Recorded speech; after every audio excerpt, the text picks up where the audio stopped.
ನಮಸ್ಕಾರ ಸ್ನೇಹಿತರೆ, ಭಾರತದ ಗ್ರ್ಯಾಂಡ್ ರೋಡ್ ಶೋ ನೋಡಿ ಬೆಚ್ಚಿ ಬಿದ್ದರು ಆಸ್ಟ್ರೇಲಿಯಾದ ದಿಗ್ಗಜ ಆಟಗಾರರು. ಬಳಿಕ ನೀಡಿದರು ಶಾಕಿಂಗ್ ಹೇಳಿಕೆ.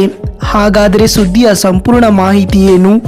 ಅಷ್ಟಕ್ಕೂ ಟೀಂ ಇಂಡಿಯಾಗೆ ಭಾರತದಲ್ಲಿ ಸಿಕ್ಕಿರುವ ಅದ್ದೂರಿ ಸ್ವಾಗತವನ್ನ ಕಂಡು ಆಸೀಸ್ ದಿಗ್ಗಜ ಆಟಗಾರರು ಏನೆಲ್ಲ ಹೇಳಿದ್ದಾರೆ ಎಂಬುದನ್ನೇ ಇವತ್ತಿನ ಈ ಒಂದು ವಿಡಿಯೋದಲ್ಲಿ ತಿಳಿಸ್ಕೊಡ್ತಾ ಹೋಗ್ತೀನಿ.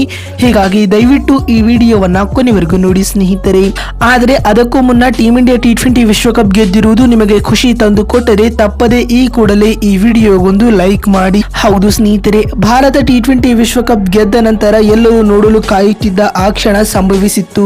ಹೌದು, ನಾವು ಟೀಂ ಇಂಡಿಯಾದ ರೋಡ್ ಶೋನ ಬಗ್ಗೆ ಮಾತನಾಡುತ್ತಿದ್ದೇವೆ. ಮರೈನ್ ಡ್ರೈವ್ ನಲ್ಲಿ ತುಂಬು ತುಳುಕುತ್ತಿದ್ದ ಅಭಿಮಾನಿಗಳ ನಡುವೆ ಭಾರತೀಯ ಕ್ರಿಕೆಟ್ ತಂಡದ ವಿಜಯೋತ್ಸವದ ಪರೇಡ್ ಅದ್ದೂರಿಯಾಗಿ ನಡೆಯಿತು. ವಿಕ್ಟರಿ ಪರೇಡ್ ವೀಕ್ಷಿಸಲು ಮರೈನ್ ಡ್ರೈವ್ ನಲ್ಲಿ ಅಭಿಮಾನಿಗಳ ದಂಡೆ ಸೇರಿದ್ದರಿಂದಾಗಿ ಇಡೀ ರಸ್ತೆ ಜಾಮ್ ಆಗಿತ್ತು.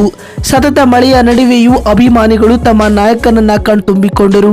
ಅಭಿಮಾನಿಗಳ ಎದುರು ವಿರಾಟ್ ಕೊಹ್ಲಿ ಭಾರತದ ಧ್ವಜ ಹಾರಿಸಿ ರೋಹಿತ್ ಶರ್ಮಾರವರನ್ನ ಕರೆದು ಜೊತೆಯಾಗಿ ಟ್ರೋಫಿ ಎತ್ತಿ ತೋರಿಸಿದರು. ಇನ್ನು ನಂತರ ಪ್ರಧಾನಿ ನರೇಂದ್ರ ಮೋದಿ ರವರನ್ನ ಕೂಡ ಟೀಂ ಇಂಡಿಯಾ ತಂಡದ ಆಟಗಾರರು ಭೇಟಿ ಮಾಡಿದರು. ಅಲ್ಲದೆ ವಾಂಖೆಡೆ ಅಂಗಳದಲ್ಲಿ ನಡೆದ ವಿಜಯೋತ್ಸವದ ಬಳಿಕ ಬಿಸಿಸಿ ಟೀಂ ಇಂಡಿಯಾದ ಆಟಗಾರರಿಗೆ 125 ಕೋಟಿ ರೂಪಾಯಿಗಳನ್ನ ಬಹುಮಾನದ ರೂಪದಲ್ಲಿ ನೀಡಿತು ಸ್ನೇಹಿತರೆ. ಮತ್ತು ಇದೀಗ ಟೀಂ ಇಂಡಿಯಾ ಆಟಗಾರರಿಗೆ ಭಾರತದಲ್ಲಿ ಸಿಕ್ಕ ಭವ್ಯ ಸ್ವಾಗತದ ಕುರಿತು ಮಾತನಾಡಿದ ಆಸೀಸ್ನ ದಿಗ್ಗಜ ಆಟಗಾರರಾದ ರಿಕ್ಕಿ ಪಾಂಟಿಂಗ್ ರವರು ಈ ರೀತಿಯಾಗಿ ಹೇಳಿದ್ದಾರೆ. ನಿಜಕ್ಕೂ ಟೀಂ ಇಂಡಿಯಾ ಆಟಗಾರರಿಗಿರುವ ಅಭಿಮಾನಿಗಳನ್ನ ನೋಡಿ ನಾನು ಶಾಕ್ ಆಗಿದ್ದೇನೆ. ನನಗೆ ತಿಳಿದಿದೆ ಭಾರತದಲ್ಲಿ ಕ್ರಿಕೆಟ್ಗೆ ಯಾವ ಸ್ಥಾನಮಾನ ನೀಡಲಾಗುತ್ತದೆ ಎಂದು.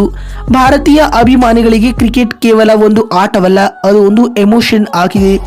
ಅದರ ಸಾಕ್ಷಿಯನ್ನ ನಾವು ನಿನ್ನೆ ನಡೆದ ರೋಡ್ ಶೋನಲ್ಲಿ ನೋಡಿದ್ದೇವೆ ಎಂದು ರಿಕ್ಕಿ ಪಾಂಟಿಂಗ್ ಹೇಳಿದ್ದಾರೆ. ಮತ್ತು ಮಾತು ಮುಂದುವರಿಸಿದ ಅವರು, ಇದಕ್ಕೆಲ್ಲ ಕಾರಣ ವಿರಾಟ್ ಕೊಹ್ಲಿ ಹಾಗೂ ರೋಹಿತ್ ಶರ್ಮಾ ಎಂದು ತಿಳಿಸಿದ್ದಾರೆ. ಮತ್ತು ಇದಾದ ಬಳಿಕ ಮಾತನಾಡಿದ ಆಸೀಸ್ನ ಇನ್ನೋರ್ವ ದಿಗ್ಗಜ ಆಟಗಾರರಾದ ಶೇನ್ ವಾಟ್ಸನ್ ರವರು ಈ ರೀತಿಯಾಗಿ ಹೇಳಿದ್ದಾರೆ. ಯಾವುದೇ ಕ್ರಿಕೆಟ್ ತಂಡಕ್ಕೆ ಈ ರೀತಿಯಾದ ಅತಿಯಾದ ಪ್ರೀತಿ ಸಿಕ್ಕಿಲ್ಲ.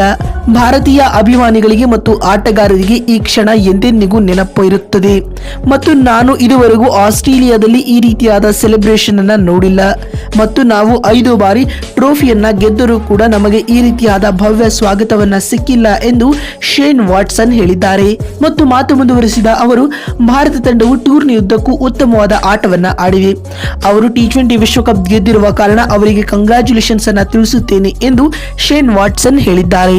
ನೋಡಿದ್ರಲ್ಲ ಬಂಧುಗಳೇ, ಭಾರತದ ಗ್ರ್ಯಾಂಡ್ ರೋಡ್ ಶೋ ನೋಡಿ ಆಸೀಸ್ ದಿಗ್ಗಜ ಆಟಗಾರರು ಏನೆಲ್ಲ ಹೇಳಿದ್ದಾರೆ ಅಂತ ತಿಳಿಸಿಕೊಡುವ ನಮ್ಮ ಈ ಪ್ರಯತ್ನ ನಿಮಗೆ ಇಷ್ಟವಾಗಿದ್ದಲ್ಲಿ ತಪ್ಪದೆ ಈ ಕೂಡಲೇ ಈ ವಿಡಿಯೋಗೊಂದು ಲೈಕ್ ಮಾಡಿ.